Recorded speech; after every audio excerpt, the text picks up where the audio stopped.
안녕하세요. 승리하는 삶 가족 여러분. 저희들 승리하는 삶 말씀을 시작해 보도록 하겠습니다. 오늘 말씀은 마태복음 17장 22절로 27절 말씀입니다. 저희 승리하는 삶은 현재 마태복음 말씀을 참고하고 있고요. 2월 달에는 10장에서 19장 말씀을 살펴보고 있습니다. 아시다시피 승리하는 삶은 발행이신 박효일 목사님의 구속사로 조망한 성경 연속 강해집 마태복음을 통해서 편집되고 있습니다. 자, 오늘 월요일이기 때문에 전체 구조를 다시 한번 보도록 하겠습니다. 저희들 마태복음이 도대체 무엇을 우리에게 가르쳐 주시는 말씀인가? 이 내용을 저희들이 본문 말씀을 통해서 한번 그 큰 흐름을 잡아가는 것입니다. 이 큰 흐름을 잡아간다는 것은 마태복음을 통해서 하나님께서 우리에게 주시고자 하시는 하나님의 뜻이 무엇인지를 바로 보는 거거든요. 특히 마태복음은 누구에 대해서 얘기하고 있습니까? 예수님에 대해서 얘기하고 있습니다. 그래서 우리가 마태복음을 12월 성탄절쯤에서부터 3월 부활절 이번에 좀 빨리 와서 3월달까지 이 짧은 기간 동안 3개월 동안 연속 강해 설교로 배우는 이유는 바로 예수님에 대해서 바로 알고자 함이었습니다. 자, 이제 마지막 부분이 지금 다가오고 있습니다. 저희들 이번 주는 이 C에 해당하는 부분의 말씀을 중점적으로 살펴보게 되는데, 우선 첫 번째 예수님, 마태복음에 나타난 첫 번째 예수님의 의미는 바로 임마누엘로 오심입니다. 하나님의 임재를 얘기하면서 이 임재를 얘기했을 때 중요한 것은 뭐였냐면 아브라함과 다윗의 후예니라 하면서 아브라함과 다윗에게 언약한 그 언약의 성취에 이 때를 이제 이루시는 분으로 오심을 우리에게 가르쳐주고 있다는 것입니다. 이 일을 통해서 하나님의 언약의 신실하신가, 하나님의 이 언약을 이루시는 주권이 온전히 드러나고 있고, 이것이 예수님을 통해서 어떻게 성취되는지 우리가 생생하게 마태복음을 통해서 지금 확인하고 있습니다. 그래서 첫 번째 부분은 오신 예수님에 대해서, 이 오신 예수님이 사역을 위해서 어떤 준비를 하시는지, 하나님께서 어떤 일을 준비해 놓으셨는지를 통해서 우리가 예수님의 사역의 성격을 볼 수 있었고, 이 내용은 세례 요한의 설교와 예수님의 설교, 마태복음에 기록된 이 두 설교의 공통점은 뭐였죠? 회개하라, 천국에 가까웠다는 것이었습니다. 그래서 회개와 하나님의 임재 앞에서 우리가 있을 때만 바로 회개가 될 수 있고, 우리의 기준이 아니라 하나님 기준으로 옮겼을 때 우리는 이 천국의 백성으로서의 권리를 누릴 수 있음을, 이것은 예수님께서 시험을 이기시면서 이 시험의 모습과 이 시험의 내용과 이 시험을 이기시면서 얻게 되는 많은 그 승리의 내용을 통해서도 예수님의 사역과 예수님의 이 땅에 오시는 의미를 우리가 살펴봤었습니다. 이것이 선언적으로 선언된 다음에 B에서는 바로 이 가르침이 시작됩니다. 이 가르침의 첫 번째 가르침은 산상순으로 천국 백성의 특권을 얘기하고 있었고, 이 말씀이 맞으심을, 분명하심을, 이 예수님의 가르침과 예수님이 구약에 예언된 바로 우리의 메시아이심을 이적을 통해서 우리에게 증명해 주고 있습니다. 그리고 이 천국 복음을 우리에게 전하도록 예수님께서는 선교의 임무를 부여해 주시죠. 그리고 나서 선교를 통해서 이 말씀의 확장을 경험한 제자들과 이 말씀이 확장될 때 나타난 특징에 대해서 얘기를 하고 있는데, 그것이 뭐냐면 받아들이는 사람이 있다면 거부하는 사람도 있다는 것입니다. 이 거부하는 사람들의 특징은 뭐였냐면 철저하게 여전히 자기의 기준에서 벗어나지 못하는 하나님의 말씀과 하나님의 말씀으로 이루어진 모든 일이 아니라 자기의 기준을 충족시키기 위해서 여전히 회개하는 심령이 없음을 우리에게 보여주고 있습니다. 하지만 이 말씀을 받는 자들은 어떤 사람들이라면 바로 하나님의 말씀을 통해서 천국 백성된 하나님의 통치를 인정하고 의지하는 사람들임을 우리에게 가르쳐주고 있습니다. 그래서 그것을 보여준 이후에 무슨 일이 일어나냐면 예루살렘으로 가기 직전에 무슨 일이 있죠? 바로 우리 지난주에 살펴봤던 16장 16절에서처럼 예수님이 누구신지 이제 질문하고 그것에 대한 대답을 통해서 예수님을 향한 바른 신앙 고백이 무엇인지 우리에게 보여줍니다. 그리고 그 신앙 고백 위에서, 바른 믿음 위에서 교회를 세우시고 교회가 하나님의 축복의 통로이며 구원의 통로이며 이곳을 통해서 하나님께서 하나님의 복음을 전하시는 곳임을 우리에게 얘기해 주고 있고, 우리는 앞으로 어떤 사람이 되냐, 바로 이 교회의 구성원으로서, 또 우리가 이 교회에 소속된 사람으로서, 하나님 나라의 백성으로서 하나님 나라로 이 일에 쓰임받게 됨을 우리에게 가르쳐주고, 이 일에 우리에게 하나님께서 능력 주심을 가르쳐 주세요. 하지만 여기에서 중요한 일이 발생하죠. 사람들이 예수님에 대해서 바로 알았을 때 주의해야 될 점이 뭐냐면, 반드시 하나님에 대한, 예수님에 대한 바른 신앙 고백은 하나님의 뜻이 무엇인지, 아버지의 뜻이 하늘에서와 같이 땅에서 이루어 주옵소서.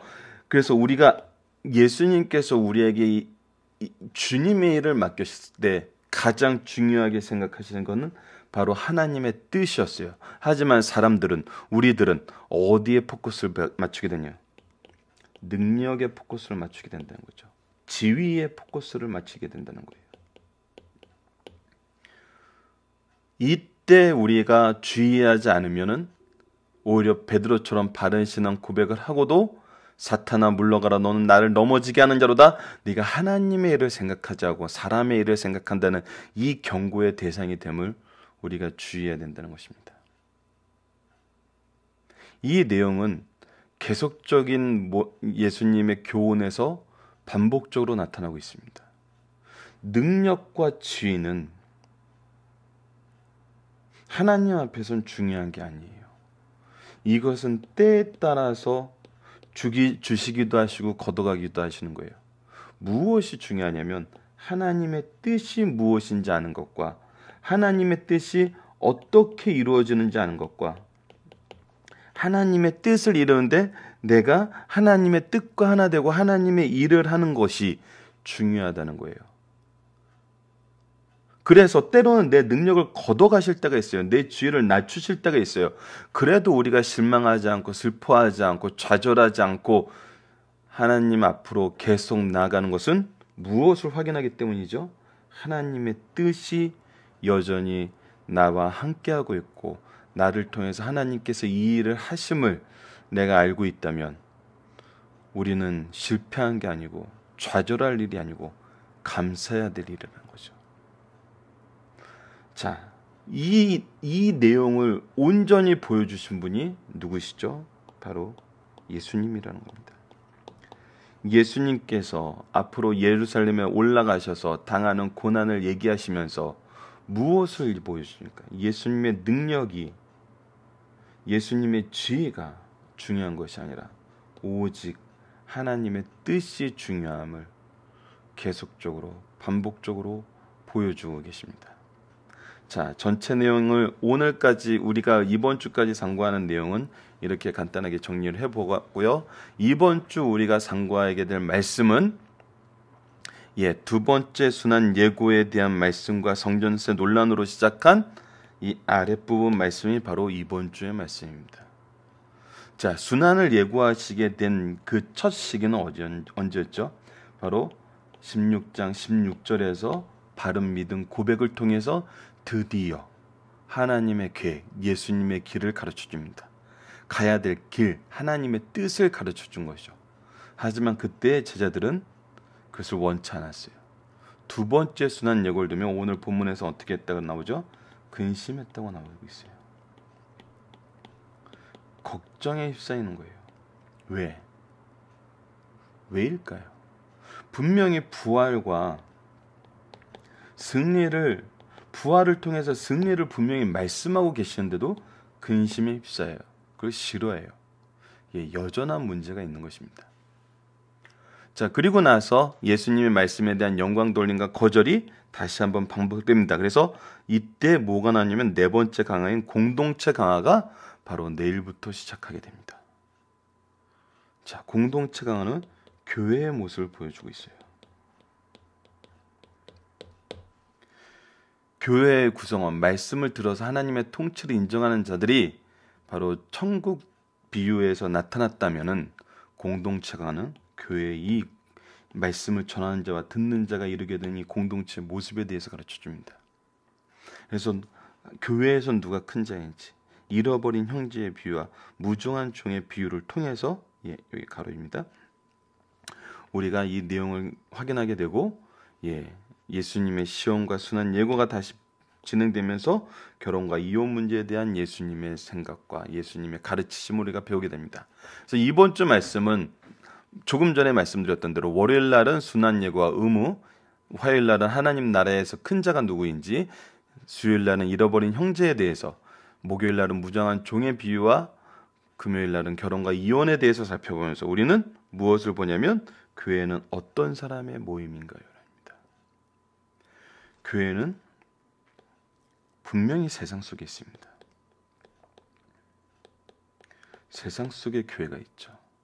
이 세상 속의 교회의 모습은 어때야 되며 우리 신자의 삶의 모습은 오늘 예수님을 통해서 우리가 한번 묵상해 보는 시간을 갖도록 할 것입니다.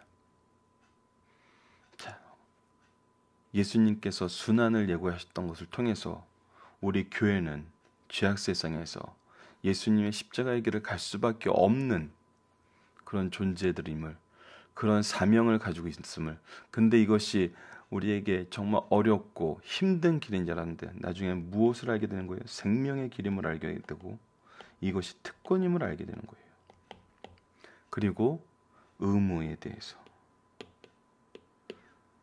이 의무를 우리가 어떻게 받아들이는 건지, 이 의무에서 우리는 무엇을 중점적으로 생각해야 되는지를 오늘 말씀을 통해서 상고해보고 교회는 이런 사람들의 모임임을 확인하는 시간 갖도록 하겠습니다. 자, 오늘 본문 말씀을 보도록 하겠습니다. 17장 22절로 27절 순환 예고와 의무이고 보도록 하겠습니다. 22절 갈릴리에 모일 때 예수께서 제자들에게 이르시되 인자가 장차 사람들 손에 넘겨져 죽임을 당하고 제3일에 살아나야 하리니 하시니 제자들이 매우 근심하더라. 자, 예수님께서 가시는 길은 고난의 길입니다. 십자가의 길이에요. 대속의 길이에요. 위치상으로 모욕의 길이에요. 배신의 길이에요. 이것을 보고 제자들은 어떤 마음이 드냐면 그 마음에 근심이 가득하다고 나옵니다. 이미 이것이 두 번째 순환에 대한 예고입니다. 어떤 분들이 이 부분은 지난주 말씀과 연결되니까 간단하게 말씀드릴게요. 변화산에서 예수님께서 내가 고난받고 부활한 때까지는 이 얘기를 하지 말라 그래서 이것은 이제 또 두 번째 순환 예고로 이렇게 해석하시는 분도 있긴 해요. 근데 맥락을 잘 보면 예수님께서는 변화된 모습에 강조를 둔 것이었고 본격적으로 또 모든 제자들에게 무슨 고난에 대해서 얘기하신 것은 바로 베드로의 신앙 고백을 들은 이유와 지금 이것을 볼 수 있습니다. 특히 이때가 언제입니까? 이 바로 전 말씀이 능력을 행하지 못하는 것이 무슨 이유입니까? 저희들은 이 일을 왜 하지 못합니까? 해서 능력의 포커스를 둘 때 믿음을 다시 한번 강조해 주시고 그 믿음이 누구에 대한 믿음이냐면 결국 예수 그리스도에 대한 믿음이고 예수 그리스도에 대한 믿음은 하나님의 뜻이 어디에 있느냐를 아는 믿음이어야 된다는 걸 우리가 지난주에 계속 확인했었어요. 그래서 하나님의 뜻이 하나님의 일을 하는 것이 우리의 기준과 현저하게 차이가 나거든요. 예수님께서는 다시 한번 제자들에게 가르쳐주는 겁니다. 너희들이 능력에 포커스를 두지 말고 하나님의 일에 포커스를 두라는 거예요. 예수를 믿게 하는 일에, 예수를 통해서 구원을 얻게 하는 일에 포커스를 두라는 거죠. 자, 그 다음에 이제 어떤 일이 벌어지는지 봅시다. 가버나움에 이르니 반세겔 받는 자들이 베드로에게 나와 이르되, 자, 이 반세겔이라는 건 성전세를 얘기해요.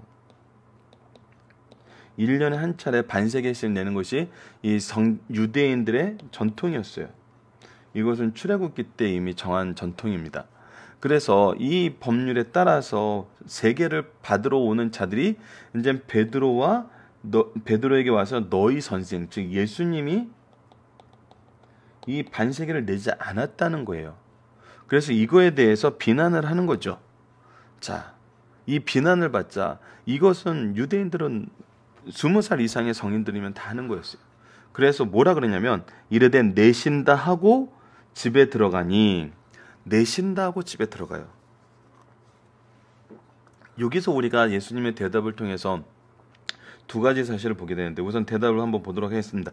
예수께서 먼저 이르시되 시몬아 내가 생각은 어떠냐, 세상 임금들이 누구에게 관세와 국세를 받느냐, 자기 아들에게냐 타인에게냐. 베드로가 이르되 타인에게니이다. 예수께서 이르시되 그렇다면 아들은 세를 면하리라. 자, 이것이 무엇이냐면 성전세라는 것은, 성전세의 성격이 무엇이냐는 거예요. 바로 성소를 위한 거예요. 성전을 위한 거거든요. 성전은 누구의 집이에요? 하나님의 집이에요. 자, 우리가 지금 민주주의 사회에서는 이 세금에 대한 문제가 굉장히 중요한 이슈예요. 특히 이 교회와도 관련된 이 세금 문제는 있어요. 이 내용에 대해서 우리가 이것과 직접적으로 연관시켜서 해석하기엔 굉장히 어렵지만 예수님께서 얘기하시는 포괄적인 의미에서는 우리가 배울 점이 굉장히 많습니다. 그리고 우리가 생각해야 될 부분이 있어요. 특히 예수님의 사역에 대해서, 우리가 지상에서의 삶에 대해서.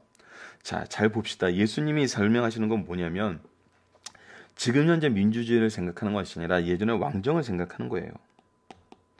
왕정은 여러분들이 구약에 대한 지식이 어느 정도 있으면, 이스라엘 민족이 왕을 요구할 때 이 왕이 어떤 사람인지 사무엘을 통해서 하나님께서 얘기하신 게 있어요. 그를 위해서 봉사해야 되고 그에게 세금을 바쳐야 되고 그에게 너희들이 봉사를 해야 될 것이 굉장히 많다는 거예요. 근데 너희들은 그런 봉사를 하지 않고도 지금 하나님이 왕이 되셔서 너희들에게 모든 것을 주시는 왕으로 계시는데 오히려 너희들이 너희 것을 바치고 너희들이 그들의 수하가 되고 그들을 섬기는 자가 돼서 그런 왕정 제도를 너희들이 왜 원하는지 참, 그런데도 그들이 원하거든요. 자, 그렇다면 이 왕이라는 그 존재는 어떤 것이냐면 국민들을 다스리면서 그 다스림에 대한 통치로서 이 세금을 받는 것이 당연한 권리였어요. 근데 이 당연한 권리인데 이것에서 제한받은 사람들이 누구였냐면 바로 이 왕의 가족들이라는 거예요. 왕의 가족들은 이거에 대해서 분명히 내지 않아도 되는 권리가 있었던 거죠. 왜? 왕족이기 때문에, 왕의 가문이었기 때문에, 왕의 식구들이었기 때문에. 더군다나 그 아들은 그 이후에 왕이 될 사람이에요. 그러니까 이 세금에 대해서 면책권을 갖는 게 면책권이라는 것은 이제 현대적인 의미에서 얘기고, 당연히 이 세금을 받아야 되는 사람이라는 거예요. 엄밀히 말하면. 현대적인 의미에서는 면책권이지만 이 당시 왕정의 상황에서는 받아야 될 사람에게 내라고 지금 요구하고 있거든요. 앞뒤가 바뀐 거예요, 지금. 그거를 먼저 얘기를 해주시는 거예요. 왜? 이 부분에 대해서 왜 이 문제를 얘기를 해주시냐면 예수님이 성전세를 내는 것 때문에 예수님의 자격에 대해서 또 잘못된 해석을 할 수 있는 경우가 생기거든요. 예수님이 하나님의 아들이라 그러면 성전세를 왜 냈어? 세상은 이런 부분에 되게 지혜롭거든요. 예수님께서 분명히 가르쳐 주시는 거예요. 예수님은 받아야 될 뿐이지 내야 될 뿐이 아니라는 걸 확인시켜 주는 거예요. 그래서 27절이 중요합니다. 여기서 27절이 가장 중요한 거예요. 오늘 말씀에서는. 그러나 우리가 너와 내가라고도 안 해요. 우리가 그들을 실족하지 않게 위해서, 모하지 않기 위해서. 분명한 거예요. 실족하지 않기 위해서. 실족하지 않게 하기 위해서 무엇을 하겠다? 내 권리를 포기하겠다. 그애들의 요구를 들어주겠다. 이것을 분명히 선언하는 거거든요. 그래서 이 말씀이 정말 예수님이 예수님의 행적을 기록한 말씀에서 유일하게 예수님 당신을 위한 유일한 이적을 행하는 말씀으로 지금 마태복음이 기록되어 있어요. 자, 그래서 어떻게 하시냐면 내가 바다에 가서 낚시를 던져 먼저 오르는 고기를 가져 입을 열면 거기에 돈 한 세겔을 얻으리니 그것으로 나와 너를 위해서 주라는 거예요. 자, 이 말씀을 우리 목사님들, 우리 많은 신학자님들 어떻게 해석하고 있냐면 두 가지를 가르쳐주고 있어요. 첫 번째, 예수님께서는 이 세상에서 사실 때 소유가 없으셨다는 거예요. 예수님이 주머니에 돈이 풍족한데 야, 내 돈 주는 건 아까워. 나가서 내 능력으로 물고기 입에서 가져와. 이렇게 얘기하시는 게 아니라는 거죠. 예수님께서는 모든 것을 주시는 분이었다는 거예요. 누구랑 동일한 거예요? 하나님과 동일하다는 거예요. 그리고 그만큼 검소했다는 거예요. 나의 것에 신경을 쓰실 겨를도 없으셨다는 거예요. 두 번째는 질서를 지키신다는 거예요. 무엇을 위해? 실족하지 않게 하기 위해서. 동시에 이 사건은 또 무엇을 보여줘요? 예수님께서 하나님의 아들 되심을 다시 한번 보여주는 거예요. 누가 물고기 입에서 동전을 가져오게 할 수 있겠어요? 모든 것을 보여주는 거예요. 예수님은 받아야 할 분인지 내야 되는 분이 아님을 보여주면서 소유가 없으심을, 우리를 위해서 모든 것을 주셨던 분임을 보여주면서, 세 번째는 이 질서를 실족하지 않기 위해서 지키시는 분임을 보여주세요. 누구에게? 첫 번째, 이 일을 행하는 베드로에게. 두 번째, 이것을 요구하는 사람들에게. 자, 박유일 목사님이 이 부분에 대해서 얘기했던 건 마지막 부분에 제가 강해짐 내용을 소개하는 시간을 가지면서 그때 말씀드리도록 하겠습니다. 본문 묵상하기를 한번 보도록 하겠습니다. 예수님은 제자들에게 무엇을 반복적으로 말씀하시나요? 22절로 23절은 예수님의 고난당하심과 죽으심과 부활을 얘기해요. 16장 21절에도 동일했어요. 이때로부터 예수 그리스도께서 자기가 예루살렘에 올라가 장로들과 대제사장들과 서기관들에게 많은 고난을 받고 죽임을 당하고 제3일에 살아날 것을 제자들에게 비로소 나타내시니, 그리고 20장 17절에서 19절에도 동일하게 나타납니다. 예수께서 예루살렘에 올라가려 하실 때 12 제자를 따로 데리시고 길에서 이르시되, 보라, 우리가 예루살렘으로 올라가노니 인자가 대제사장들과 서기관들에게 넘겨짐에 그들이 죽이기로 결의하고 이방인들에게 넘겨줘 그를 조롱하며 채찍질하며 십자가에 못 박게 할 것이나 제3일에 살아나리라. 이렇게 세 차례나 예수님께서는 강하게 얘기하십니다. 무엇을 얘기하시는 거예요? 하나님의 뜻을 얘기하시는 거예요. 예수님이 가야 될 길을 알려주시는 거예요. 이 뜻을 놓치지 말 것을 계속 반복적으로 얘기하시는 거거든요. 자, 두 번째, 사람들이 베드로에게 요구한 것은 무엇이었나요? 성전세를 요구했었습니다. 예수님은 성전세에 대해서 어떤 입장이신가요? 내지 않아도 되는 이유, 그러나 내시는 이유는 무엇인가요? 내지 않으셔도 되는 이유는 하나님의 아들이기 때문이에요. 이것을 뭘로 보여줘요? 고기 입에서 세겔에 나오게 하는 걸 통해서 보여줘요. 그러나 내는 이유는 뭐라고요? 실족하지 않게 하기 위해서. 이 실족하지 않게 한다는 것은 두 가지입니다. 절대절명의 신앙 문제가 아니면은 쓸데없는 논쟁은 피한다는 거예요. 그 얘기는 뭐예요? 신앙 외에 모든 것은 양보할 수 있다는 거예요. 이것이 내가 하지 않아야 될 일임에도 불구하고 양보할 수 있다는 거예요. 그 두 번째는 모든 일에는 때가 있다는 걸 가르쳐줘요. 지금 이들이 이 문제에 대해서 이해 못하지만 언제 이해하게 돼요? 예수께서 부활하시고 하나님의 영광이 우리들 향하여 온전히 임하고 우리가 구원에 동참하게 되었을 때, 이것이 말씀을 통해서 선언되었을 때 이제 알게 된다는 거죠. 자, 본문의 중심 사상을 보도록 하겠습니다. 신앙 고백한 제자일지라도 영적으로 무지할 수 있다. 주님께서 제자들에게 인자가 장차 사람들의 손에 넘겨지라 하실 때 이들은 약 일주일 전에 신앙 고백한 후 주님의 고난에 대해서 구체적으로 가르침을 받았음에도 불구하고 그 시대와 자신들이 원하는 말씀이 아니므로 기억하지 못했어요. 이는 듣지 않은 것과 마찬가지예요. 이것이 우리의 연약함이에요. 그러나 주님께서는 불쌍한 소년을 고쳐주시고 영광과 명성을 한 몸에 지닐 수 있을 때에도 이러한 것들을 마다하시고 영광과 명성을 마다하시고 하나님의 뜻을 택했다는 거예요. 즉 예수님은 계속 이것을 보여주는 거예요. 자격이 돼요. 환경도 조성됐어요. 하지만 하나님의 뜻이 아니면 안 간다는 거예요.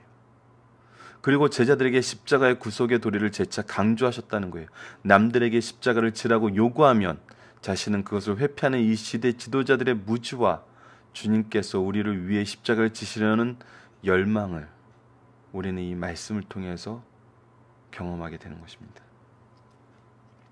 예수님은 자기 의무를 성실히 지키는 것을 보여주셨어요. 옛날이나 지금이나 세상에 사는 모든 사람들은 의무 수행보다 의무를 수행해야 돼요. 권리 행사를 우선해요. 근데 의무는 뒤로 하고 권리만 챙겨요.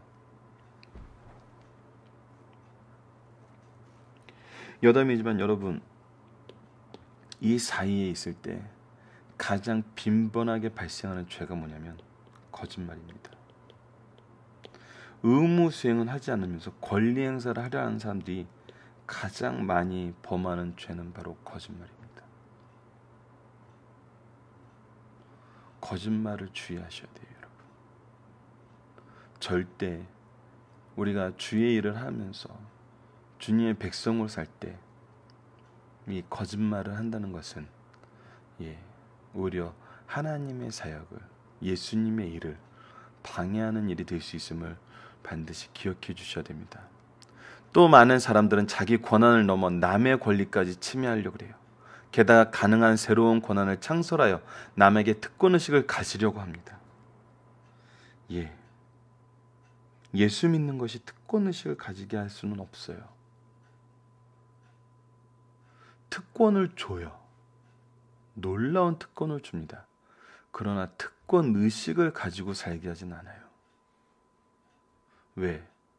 특권의식은 내가 높아지는 거거든요. 그러나 우리는 모든 것이 은혜이기 때문에 낮아지는 삶을 살게 됩니다. 이런 재반 문제들이 사회 갈등을 야기시켜요. 이것이 갈등의 원인입니다. 그러나 우리 주님께서는 자기의 고유한 권한까지 포기하시고 덕을 세우기 위해서, 즉 그들로 낙심하지 않게 하기 위해서, 이것이 무엇에 필요하다는 거예요? 하나님의 일에, 하나님의 뜻을 행하는 거에 필요하다면 기꺼이 내놓게 된다는 거예요. 자, 예수님은 가난하셨지만 기본적인 의무를 지키셨어요. 세상을 창조하신 예수님께서는 이 땅에 사시는 동안 성전세인 반세계를 낼 만한 개인 소유가 없이 사셨어요. 그러나 가난하다는 이유로 납세의 의무를 거부하지 않으시고 질서를 절대 파괴하지 않으셨어요. 죄를 짓지 않으셨어요. 죄가 아님에도 불구하고 낙심하지 않게 하기 위해서 지키신 분이에요. 이것이 예수님이 이 땅에서 우리에게 보여주신 모습이거든요. 자신을 위하여 유일한 기적을 행하셨어요. 그러나 그 기적도 공익을 위한 기적이었어요. 예수님을 바로 가르쳐주고 베드로까지 채우시는 하나님의 공익을 위한 기적이었어요. 주님의 겸손, 전지성을 동시에 보여주는 말씀이에요. 예. 하나님의 뜻이 예수님을 통해서 이루어짐을, 예수님의 말씀과 행동이 맞음을 이적을 통해서 겸손히 보여주신 예수님을 우리가 오늘 발견하게 됩니다. 살펴볼 정답은 첫 번째 카페를 통해서 확인해 주시고요. 적용하기 문제를 보도록 하겠습니다. 성전세에 대한 주님의 모습을 통해 신자가 사회에 대해 배울 점은 무엇인가요?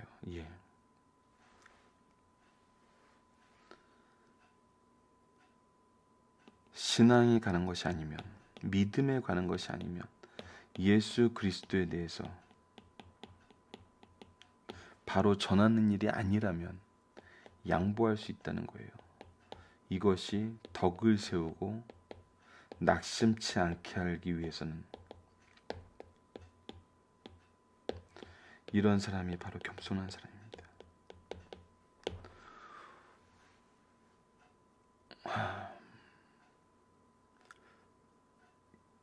참 교회에서 제일 죄송스러울 때가 언제냐면 교회에서 가장 열심히 봉사하시는 평신도 분들을 볼 때 가장 죄송한 말이 들어요. 저도 개인적으로 일을 하는 사람이지만 주일날 누구보다도 정말 교육자분들보다도 더 열심히 봉사하시는 분들이 계십니다. 그분들은 모든 수고를 다한 다음에 월요일날 다시 이 사회의 책임을 다하러 아침 일찍부터 출근을 하시죠. 그러나 교육자로 불리는 사람들은 그날이 엄밀히 말하면 공식적인 휴일이거든요. 물론 그분들이 봉사하신 분들이 토요일날에 쉬고 오시는 경우가 있을 수 있어요. 하지만 제가 아시는 많은 분들은 토요일과 주일 모두 쉬지 않고 열심히 일하는 분들이 많이 계세요.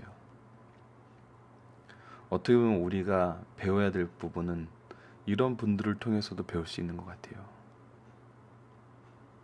우리가 그 누구보다도 수고하고 그 누구보다도 열심히 사신 예수님을 가르치고 있는데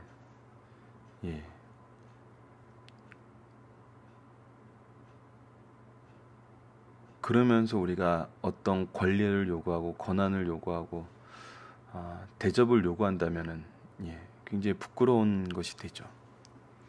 이것뿐만 아니라 많은 부분에서도 우리는 능히 우리가 합당하게 받아야 될 권리라고 생각하면서 끊임없이 이것은 우리가 스스로 챙겨야 된다고 얘기하지만 우리 주위에 이미 우리보다 더 많은 것을 내려놓고 하나님의 일을 위해서 헌신하시는 분이 있다는 거죠. 이런 부분이 때로는 교육자임을 부끄럽게 할 때가 있습니다. 우리가 예수님의 모습을 통해서 신자가 사회에 대해서 배울 점은 무엇이냐면 하나님께 충성한다는 것이 사회의 의무를 면제받는 것은 아니라는 것을 분명히 아셔야 된다는 거예요. 이것은 오히려 복음의 장애가 될 수 있습니다. 우리의 권리이기 때문에 우리가 챙기는 것이 때로는 복음의 방해가 될 수 있다는 것도 분명히 우리가 생각해 볼 부분이라고 생각합니다. 말씀을 기초로 기도하기를 통해서 마치겠습니다. 하나님, 우리로 그리스도의 순환과 영광을 알게 하셔서 근심이 아닌 기쁨의 제목으로 영광 돌리게 함을 감사합니다. 예수님이 보여주신 모습대로 질서 있게 복음을 위해 수고하는 주의 제자가 되게 하여 주소서. 예수님 이름으로 기도드립니다.